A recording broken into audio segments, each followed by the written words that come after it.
Hola, ¿cómo están? Buen día, un rico día soleado.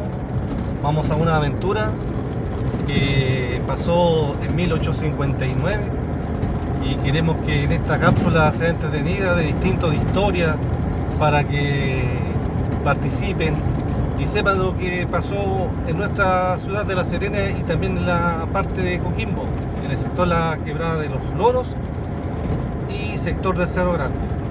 Así que a continuación lo vamos a dejar con la batalla del Cerro Grande. Cuídense. Hola amigos, ¿cómo están? Hoy les quiero nombrar la batalla del Cerro Grande y la batalla de los Loros, un hecho bélico que ocurrió en las cercanías de Tierras Blancas, en la quebrada de Peñuela específicamente, y parte del sector del Cerro Grande.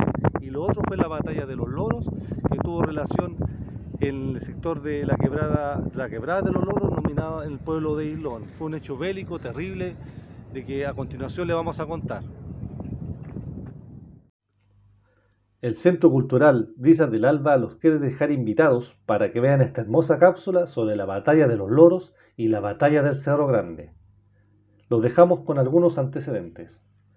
La batalla de los Loros fue un episodio bélico de la Revolución de 1859, que tuvo lugar el 14 de marzo en las cercanías de La Serena. En 1851, las provincias de Concepción y Coquimbo se rebelaron en contra del fraude electoral y el cohecho que representó el triunfo de Manuel Montt Torres como presidente de la República. Después de varios meses de combates, la rebelión fue sofocada, permitiendo el establecimiento del gobierno conservador. Sin embargo, a partir de 1856, los opositores comenzaron una reorganización. En el norte, la explotación de yacimientos mineros otorgó ciertos estatus económicos a importantes familias de Copiapó y La Serena, para las cuales el sistema centralizado de la economía les impedía desarrollar negocios productivos, siendo además fuente de disgusto que la mayoría de las entradas que las provincias generaban fueran a parar a las arcas fiscales, siendo mayoritariamente ocupadas en financiar obras de infraestructura en Santiago y Valparaíso, siendo las provincias relegadas. El hecho que determinó el estallido de la revolución fue la proposición de la candidatura de Antonio Varas, ministro de Montt, a la presidencia de la República, que contaba con la oposición de los sectores más conservadores a los liberales. Para los sectores opositores, Varas era el principal articulador de la represión del gobierno y su posible triunfo suponía para los nortinos un gobierno más autoritario que el existente al momento. Ante lo que parecía un triunfo seguro de Varas, ayudado por la intervención gubernamental, varios grupos radicales y liberales planificaron un golpe de Estado, con el objetivo de sacar a Montt del poder e instaurar una nueva institucionalidad. Destacaron en estos grupos las figuras de Manuel Antonio Mata, Isidoro Errázuriz y los hermanos Gallo Goyenechea, en especial Pedro León. Ante esta situación, el gobierno declaró el estado de sitio en toda la República. Aquí surge la figura legendaria de Pedro León Gallo. Junto con dedicarse a los negocios familiares en Copiapó, Pedro León Gallo continuó con sus actividades políticas. Elegido regidor, fue destituido por el intendente debido a un incidente protagonizado por el jefe de la policía de la ciudad, a quien Gallo recriminó al aplicar castigos a gendarmes con cepos en la plaza pública, acto avalado por la intendencia. Esto gatilló un cambio en su percepción sobre el gobierno de Montt, comenzando a frecuentar reuniones de opositores en el norte y en la capital, quienes ya proyectaban una revolución. Dio a conocer sus opiniones políticas en las páginas del periódico llamado El Copiapino. Como político revolucionario, organizó una fallida sublevación en contra del gobierno conservador de Manuel Montt en 1859. Su junta política, que agrupó a ciudadanos descontentos con el gobierno, logró popularidad a nivel regional, se apoderó de Copiapó e incluso consiguió armar a un mediano ejército con recursos propios y con otros aportes de la burguesía minera revolucionaria. El 5 de enero de 1859, en Copiapó, San Felipe, Valparaíso y Concepción, se produjo un alzamiento que con el correr de los días se extendió hasta Talca y Chillán, salvo en Atacama. Los focos revolucionarios fueron sometidos al poco tiempo. El Estado central de inmediato aumentó el tamaño de las armadas de 2.750 al inicio de la revuelta a más de 7.000. Desarrollo de la Batalla de los Loros. Las fuerzas revolucionarias, lideradas por Pedro León Gallo, avanzan hacia el sur provenientes desde Copiapó. En los días anteriores acamparon en el pueblo de La Higuera, donde esperaron que se les unieran fuerzas rezagadas por la dura ruta efectuada por el desierto. Hasta allí llegó un destacamento de caballería del regimiento Granaderos del ejército gobiernista, los cuales fueron rechazados tras un corto combate con la caballería revolucionaria. Para los días posteriores fue clave la presencia de Pedro Pablo Muñoz, rico minero dueño de La Higuera y antiguo revolucionario en 1851. Organizó a sus trabajadores como soldados, además de suministrar apoyo logístico y mulares de carga. Por su parte, las tropas del gobierno salieron del sector desde las compañías al norte de La Serena, con tal de enfrentar a los revolucionarios al mando del teniente coronel José María Silva Chávez, un reputado entonces como el mejor táctico del ejército de Chile y que había dicho al mismo presidente que sofocaría la rebelión en el norte, incluso burlándose de su enemigo. Ese no es un gallo, sino un pollo, ya lo verá usted.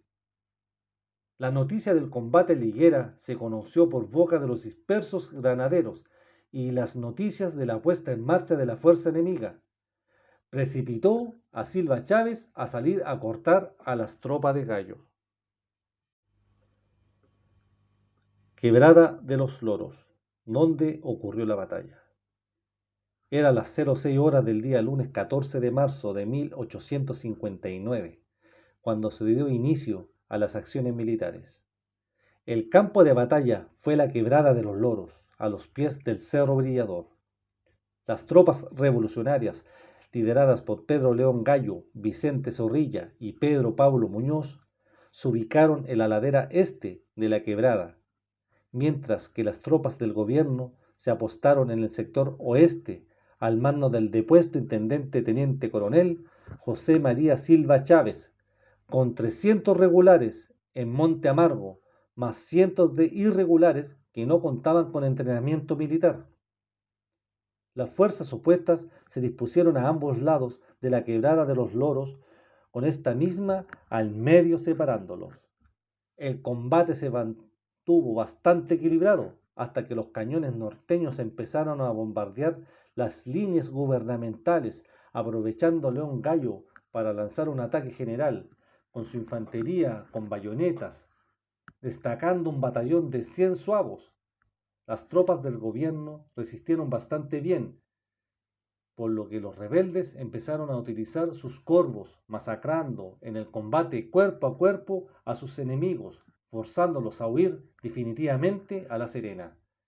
Alrededor de las 12 horas hora local, los insurrectos ingresaron a La Serena a las 15:30 horas, en marcha triunfal, siendo recibido con alegría por el vecindario. Allí capturaron 4 cañones que se encontraban en manos del gobierno y tomaron 300 prisioneros. Las derrotas tropas del gobierno huyeron hacia Coquimbo, en donde se embarcaron en la Esmeralda. Las tropas a caballo siguieron su camino por tierra hacia el sur. La batalla del Cerro Grande.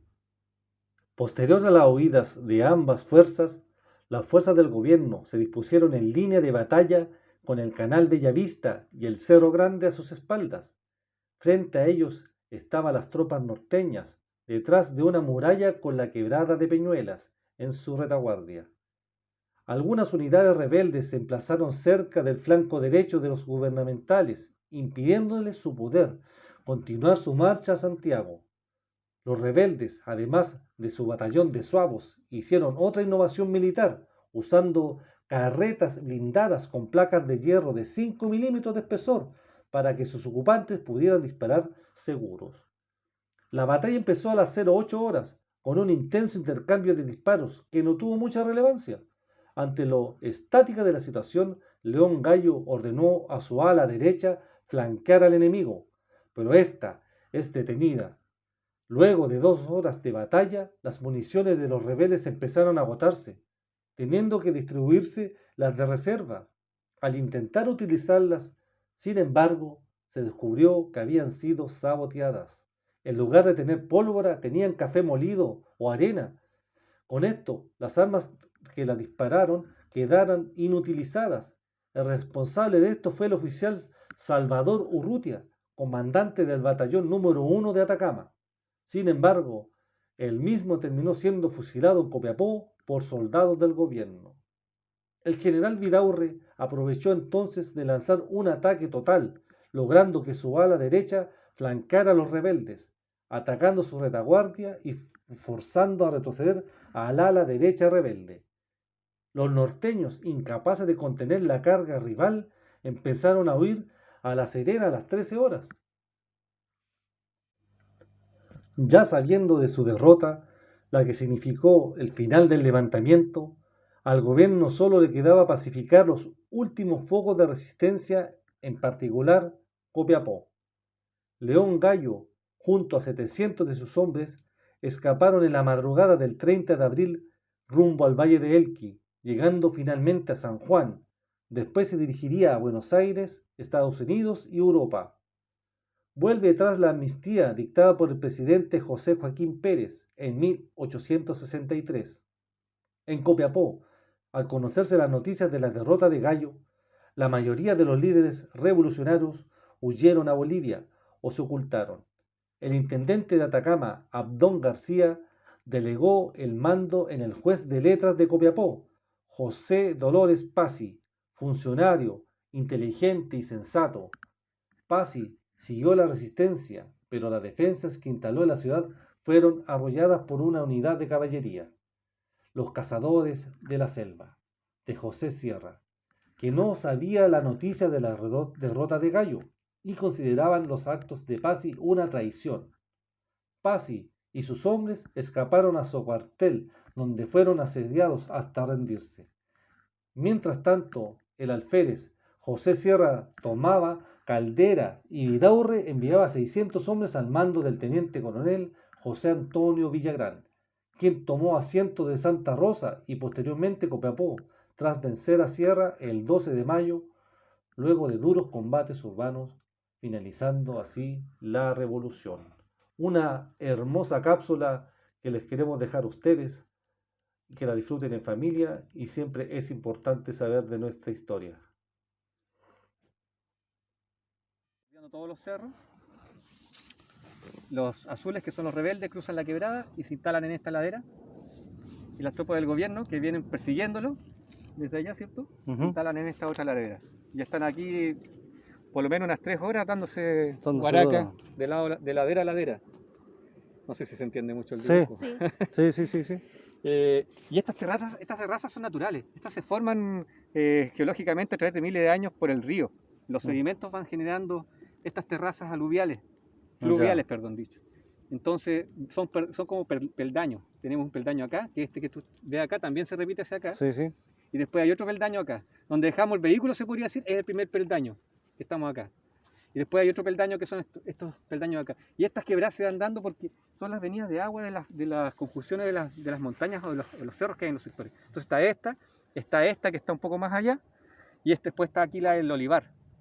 Y la ciudad actualmente ya está llegando hasta acá. Y en la línea que tú ves de cerco, por ahí va a pasar una calle. Ya está proyectado con calles, con manzanas, todo ese sector.